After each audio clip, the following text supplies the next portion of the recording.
Bangladesh football federation মধুর সমস্যার মধ্যে পড়েছে।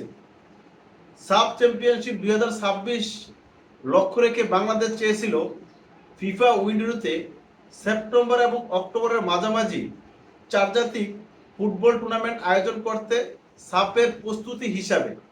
ঠিক ওই সময় কিরগিজস্তান ত্রিদেশীয় সিরিজের জন্য আমন্ত্রণ জানিয়েছে বাংলাদেশ দলকে তাদের ঘরের মাঠে খেলার জন্য। এখন বাংলাদেশ কোন ডিসিশনটা নেবে, যে ঘরের মাঠে চার জাতি টুর্নামেন্ট খেলবে, কিরগিজস্তানের ঘরের মাঠে গিয়ে ম্যাচ খেলবে? বাংলাদেশ থেকে কিন্তু 75 ধাপ এগিয়ে রয়েছে এই কিরগিজস্তান। কিরগিজস্তানের র্যাঙ্কিং হচ্ছে 106 আর বাংলাদেশের র্যাঙ্কিং হচ্ছে 181।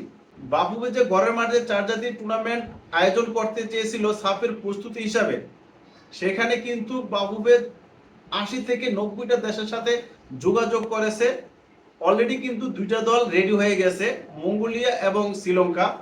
আর একটা দল বাকি রয়েছে ঘরের মাঠে, মঙ্গোলিয়া শ্রীলঙ্কা এই ধরনের আরেকটা দল ডেকে তাদের সাথে টুর্নামেন্ট খেলে প্রস্তুতি নেবে। আমি তো পার্সোনালি মনে করতেছি বাংলাদেশের উচিত যে কিরগিজস্তানে গিয়ে তাদের সাথে ম্যাচ খেললে অবশ্যই বাংলাদেশের প্রস্তুতিটা ভালো হবে। হয়তোবা সেখানে ম্যাচ কম হইতে পারে, তারপরে আমি মনে করতেছি অনেক ভালো হবে।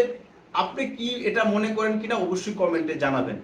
কারণ কিরগিজস্তানের সাথে লাস্ট বাংলাদেশ দল 2021 সালে মুখোমুখি হয়েছিল, সেখানে তাদের ঘরের মাঠে বাংলাদেশ কিন্তু 4-1 ব্যবধানে হেরেছিল। বাংলাদেশের সাথে কিরগিজস্তান এখন পর্যন্ত 4বার মুখোমুখি হয়, এর মধ্যে 3বারই কিন্তু কিরগিজস্তান জয়লাভ করেছে, বাংলাদেশ একটা মাত্র জয়লাভ করেছে, সেটা আবার কিরগিজস্তানের অলিম্পিক দলের সাথে নেপালের ত্রিদেশীয় টুর্নামেন্টে বাংলাদেশ কিরগিজস্তানের এই অলিম্পিক দলটাকে হারিয়েছিল। এছাড়া 2015 সালে বিশ্বকাপ এবং এশিয়া কাপের কোয়ালিফাই ম্যাচে দুইটা ম্যাচই কিন্তু বাংলাদেশ হেরেছিল। প্রথম ম্যাচটা 3-1 ব্যবধানে এবং দ্বিতীয় ম্যাচটা 2-0 গোল ব্যবধানে বাংলাদেশ হারে। বোঝা যাচ্ছে যে কিরগিজস্তানের সাথে বাংলাদেশ কিন্তু সেভাবে ফাইট দিতে পারে না। তো এখন যেহেতু একটা অপরচুনিটি আসছে, এই অপরচুনিটিটা কাজে লাগানো কিন্তু বাফুফের আমি মনে করতেছি পার্সোনালি প্রাধান্য দেওয়া উচিত।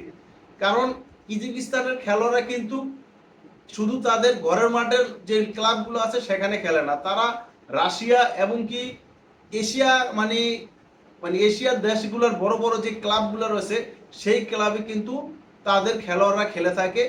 যদি তাদের সাথে খেলা হয় তাহলে বাংলাদেশের জন্য অনেক বেশি ভালো হবে, সেখান থেকে শিক্ষা নিতে পারবে। কারণ বাংলাদেশের বর্তমান যে টার্গেট সেটা কিন্তু শুধু সাফ না, বাংলাদেশের টার্গেট হচ্ছে এশিয়া বা এশিয়ার উপরের মঞ্চে। সেই ক্ষেত্রে আমি মনে করতেছি এই ধরনের বড় বড় দলের সাথে যদি বাংলাদেশ খেলতে পারে, অবশ্যই যদিও ম্যাচ হারে, আমি মনে করতেছি সেখান থেকে তারা কিছু শিখতে পারবে। থমাস ডুলি বুঝতে পারবে যে আসলে আমাদের বড় দলগুলোর সাথে আমাদের কতটা ডিফারেন্স রয়েছে।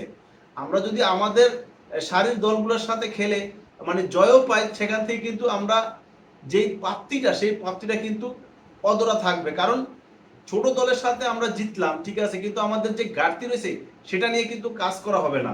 আর যদি এই কিরগিজস্তানের সাথে বাংলাদেশ হেরেও যায়, সেখানে যদি বিশাল ব্যবধানে হারে, তারপরে কিন্তু কাজ করতে পারবে যে না আসলে আমাদের কোথায় কোথায় মানে ঘাটতি রয়েছে। তাই আমি এই জন্য বলতেছি যে বাংলাদেশের উচিত যে চার জাতীয় টুর্নামেন্ট না খেলে অন্তত পক্ষে কিরগিজস্তানের মাটিতে এই সিরিজটা খেলা।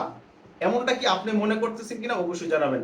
এছাড়া বাফুফে কিন্তু 21 সেপ্টেম্বর থেকে 10 দিনের একটা ক্যাম্প করবে এই সাপের প্রস্তুতি হিসাবে। মানে বোঝা যাচ্ছে বাংলাদেশ বাফুফে কিন্তু কোনোভাবে হালকাভাবে নিচ্ছে না যে এই সাপটাকে, তাদের যে লক্ষ্য একটাই যে এই সাপটা পূর্ণ উদ্ধার করা। 23 বছর পরে বাংলাদেশ দল মানে এই সাপের মানে যে লক্ষ্যটা সেই লক্ষ্যটা কিন্তু নতুন করে মানে ধারণ করতেছে।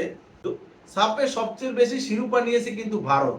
এখন বর্তমানে কিন্তু বাংলাদেশ ভারত থেকে এগিয়ে রয়েছে, কেননা মানে এশিয়া কাপের বাছাই পর্বে কিন্তু বাংলাদেশ ভারতকে হারিয়ে দিয়েছিল এবং তাদের ঘরের মাঠে কিন্তু বাংলাদেশ ড্র করেছে। সেই ক্ষেত্রে কিন্তু ভারতের থেকে বাংলাদেশ এগিয়ে রয়েছে। তবে বাংলাদেশ বড় বড় দেশের সাথে খেলার সুযোগটা আসতেছে না, সেই সুযোগটা এখন আসবে আমি মনে করতেছি। কারণ বাংলাদেশ দলে এখন হামজা চৌধুরী, সমীর সোম এবং জায়ান ফাহমিদুল এবং যে নতুন করে ইনক্লুড হয়েছে যে ফুলহামের খেলোয়াড় ফারহান আলী ওয়াহেদ এবং জায়ান হাকিম